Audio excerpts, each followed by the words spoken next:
South Africa does have a crisis in education. About 80% of grade 4 learners can't read for comprehension. South African children cannot read. It takes teachers, it takes principals to be part of that solution. So I'm very, very privileged to have with me an educator for life, and a principal who unfortunately retires at the end of this week. In 2019, Ridwan Samodien was awarded the Woolworths Most Inspirational Principal, and in 2021 he achieved the Bronze Certificate by the Western Cape Education Department for excellence and exemplary leadership at a school. Just this year, he was awarded the Kada Asmal Long Service Award, Lifetime Achievement Award by the Western Cape Education Department and the National Department of Basic Education. I'm very proud to call him my sir. He was my principal. We still had standards then. I was in standard 7. Yeah, Not standard 7. I standard was in 5. standard 5, grade 7. And it was such a pleasure that I welcome Ridwan Samodien. He's probably the best principal. He's still a principal for the next 3 days. He's probably one of the best principals in South Africa. And unfortunately, the public sector loses him in 3 years. Mr. Samodien, thanks so much for joining us. Really appreciate it. After almost 40 years of education, what do you do in the last 3 days? Good morning, Lester. I'm both humbled and delighted to be with you this morning. Super proud to have my former learner in the CapeTalk studios and doing an amazing job talking to Cape Town every morning. Yeah, I'm amazed about the hard work that you put in every day. Well, you can be a testament to other listeners.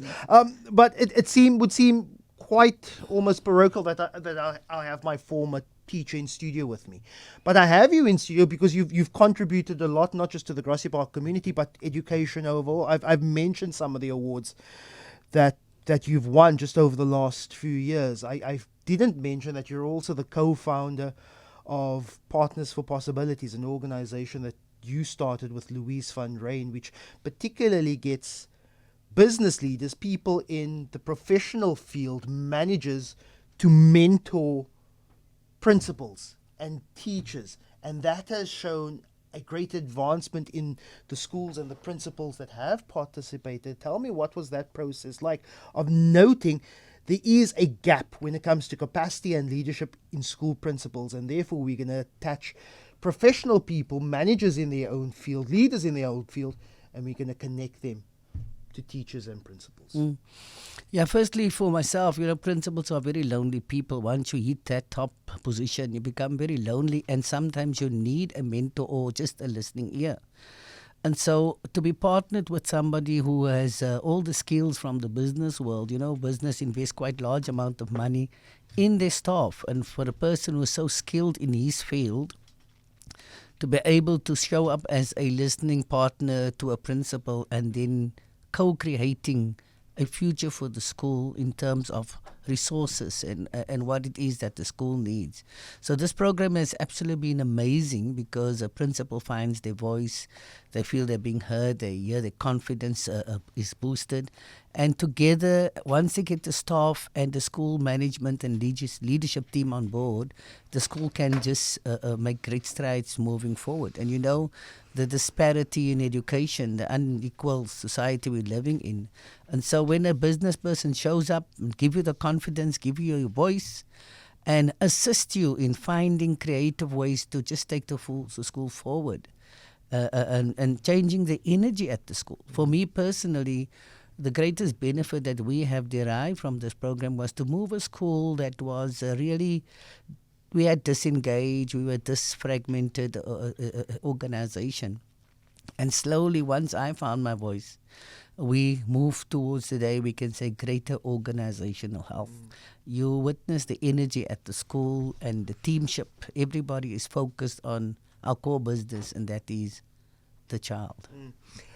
We suffer a crisis in education in South Africa. There is the broader social issue of malnutrition in South African society that affects the ability for a learner to learn, but also the more practical, the latest survey and programs conducted says that 80% of grade 4s in South Africa can't read for comprehension. I know that you've gone out of your way to instill a reading culture in your particular school and the schools that you interact with. Why is that a concern for you? Why is that possibly the biggest crisis that faces South Africa if 80% of grade 4s in South Africa can't read for meaning? Mm. You know the quote Nelson Mandela where he says that education remains the most powerful weapon to rid you out of poverty. And so I believe if a child can read for meaning, he or she is going to find his own way and figure out a future for himself and rid his family or community out of poverty. So, education is the only vehicle we can use to get ourselves a decent career or job, etc.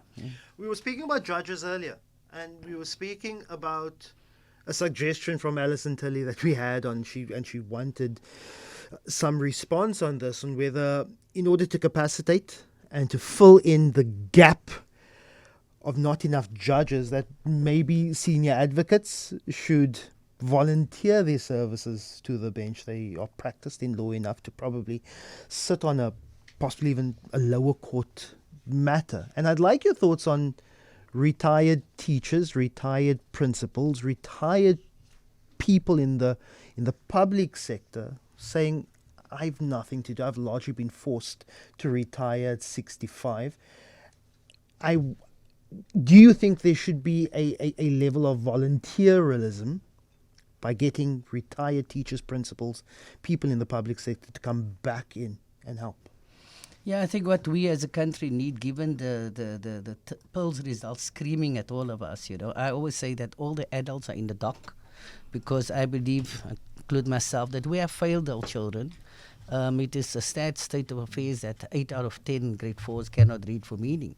But we're only focusing on grade 4. What about grade 5, 6, 7? University says that some of those students entering universities cannot read for meaning.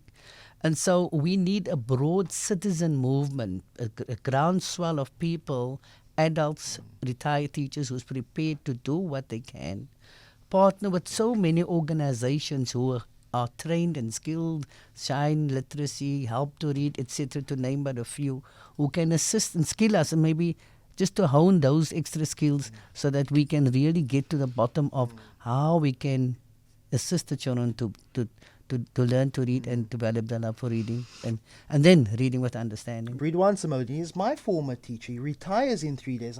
And we've had a conversation before where I've asked him, if there's something else you could have done, what would it be? And he said, I actually would have wanted to be a radio presenter. So for a short while, I'm handing over the mic and the headphones sitting right next to me, at our computer. And I've asked him who would he like to interview. He's the one person he'd like to interview on CapeTalk. And he said, I want to chat to Professor Jonathan Jansen. And Professor Jonathan Jansen is on the line. I hand it over to you because it is your show for the next few moments. Well, thank you, Lester. Good morning, Prof. Joyful Jansen. How are you on this beautiful morning? Maestro, good morning. I'm here in Pretoria, so I apologize for the load shedding and so on. But what an enormous day! What a great day to honor you. Awesome, Prof. I know you're a man who doesn't really want awards, but may I take this opportunity of congratulating you on your Lifetime Achievement Award at Stellenbosch University. How did you feel about that? I prefer the Kada Asmal Award, which they give to principals. No, thank you very much. I mean, as you know, it's such an honor, these national awards, but I want to talk about you. Ask me about you.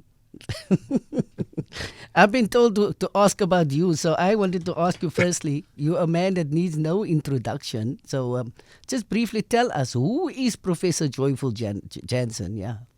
I think there's a lot of people don't know you about the person itself. Yeah, what makes you tick?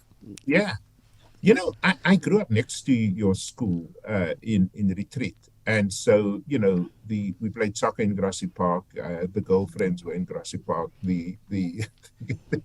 So I know your area quite well.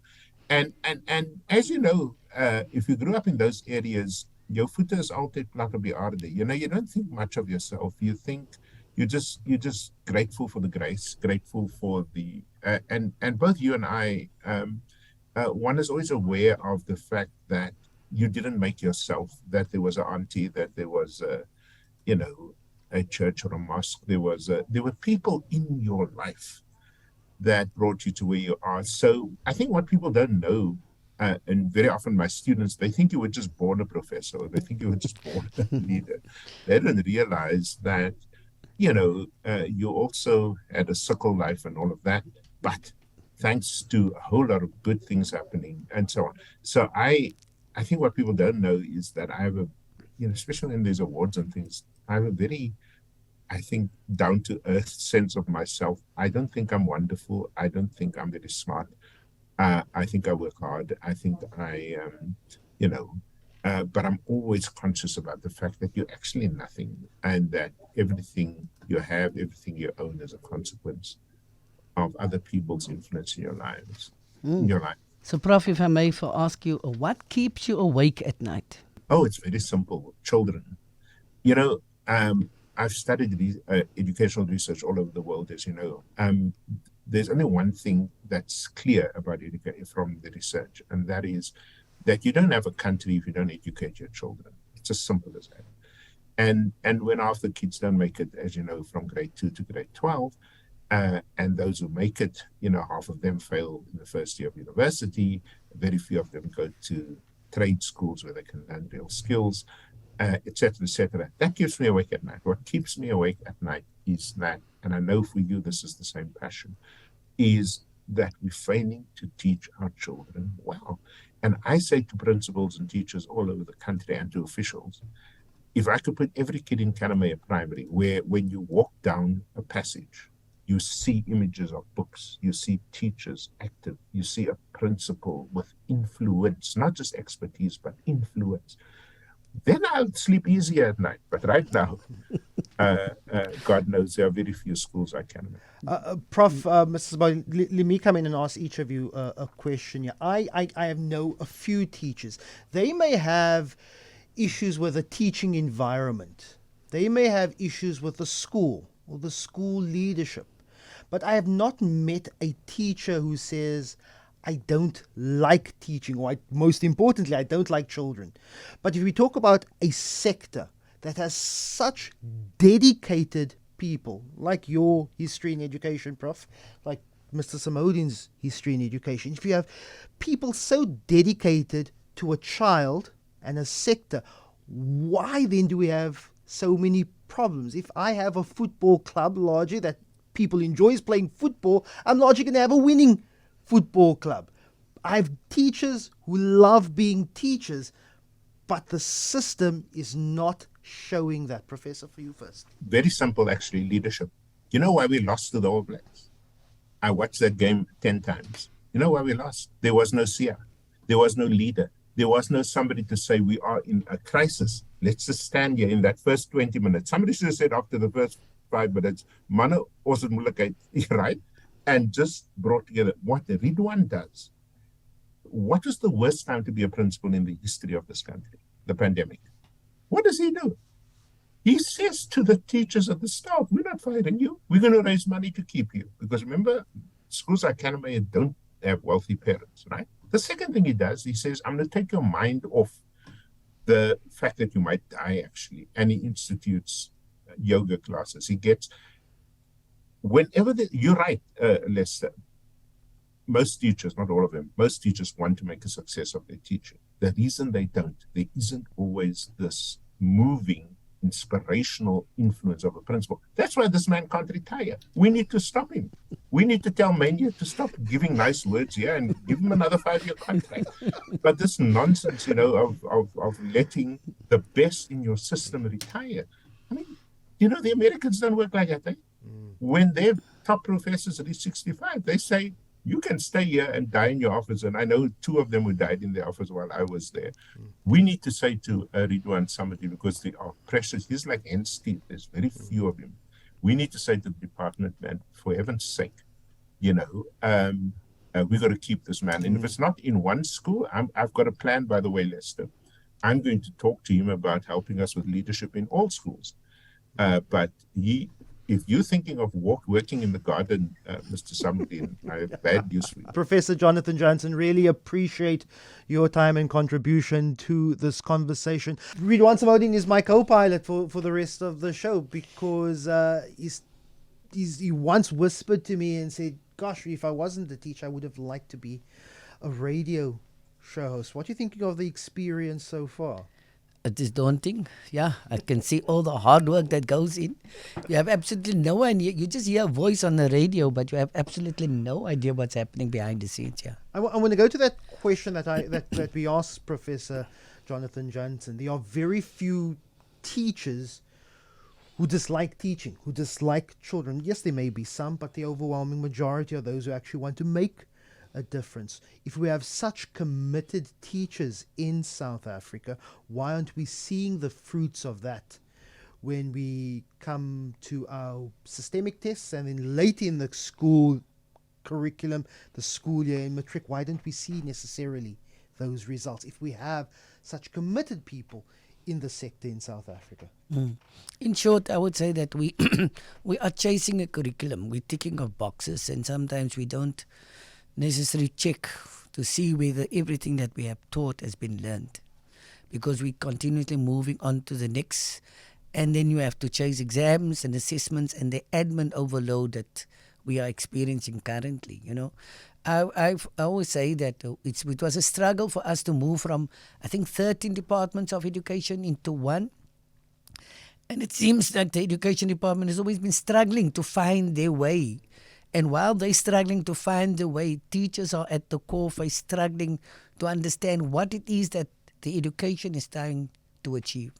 And in that, there's a whole lot of confusion. There's a whole lot of demands being placed on teachers. And teachers generally are just overwhelmed by all the demands that's being placed on them.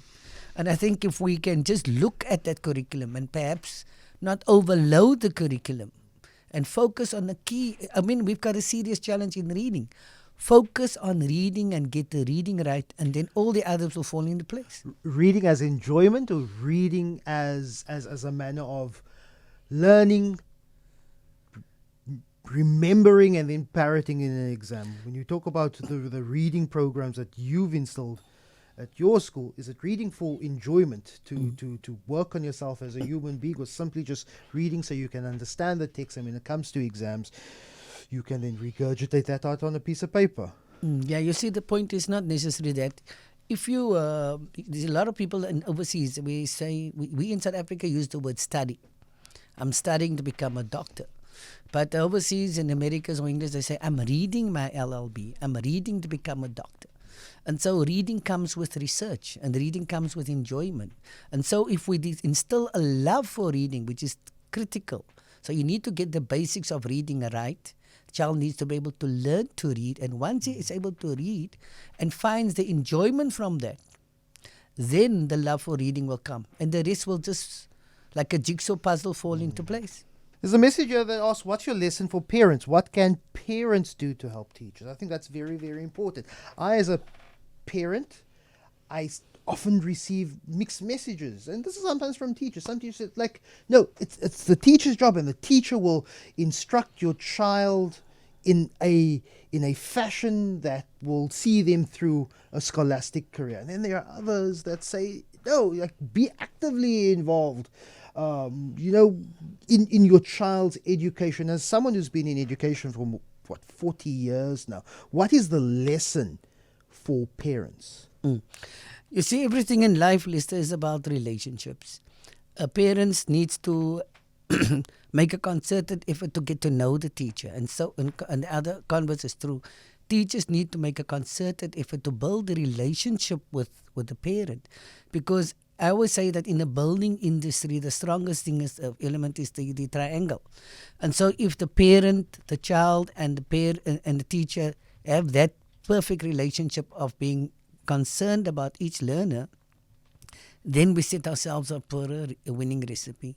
And so we always used to say that parents toss their children over the fence in grade R and collect them in grade 7. Some parents are never involved in their children's education, and that is where the breakdown comes. When the parent is involved in a child's education, we see how that child flourishes, how that child grows in confidence, and how that child excels at school.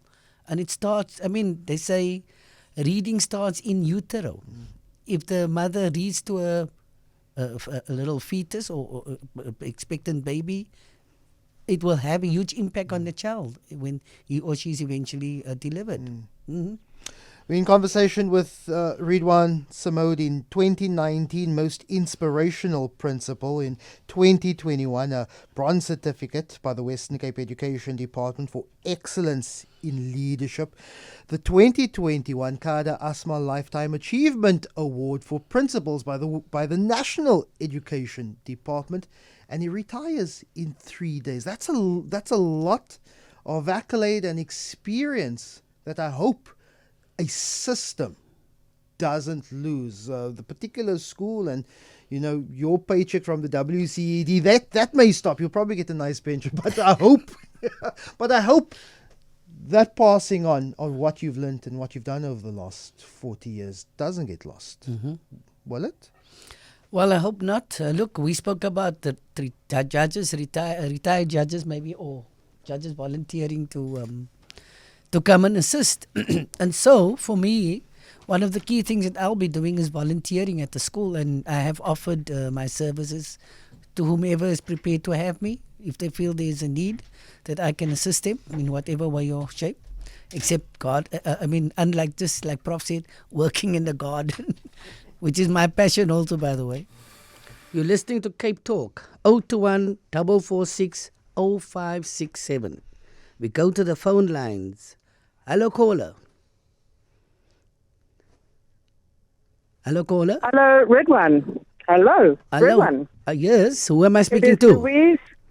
It's Louise. I'm phoning you from Australia to say happy retirement and thank you for your leadership.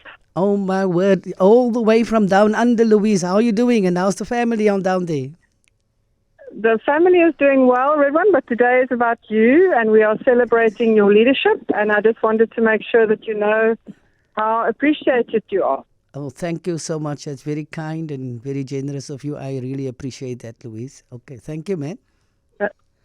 Thank you. Have a good rest of your day. Let me jump in there, Louise. Hello, Louise. Lester here.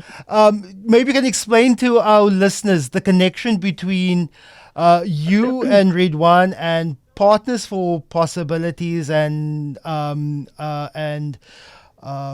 Symphonia, which has now morphed into a far more broader institution. Explain the connection. Yeah, so listen, about 10 years ago or 12 years ago, I wanted to make a contribution to education in South Africa, and I had this idea of getting business leaders and school principals to work together in collaborative partnerships. And I was looking for a principal who would be willing to say yes to that invitation, and Ridwan did. He said yes, and he and I worked together at Kannemeyer Primary. And as a result of that very courageous yes from him, more than 1,800 principals around the country have benefited from being part of Partners for Possibility. That started this whole big Partners for Possibility movement.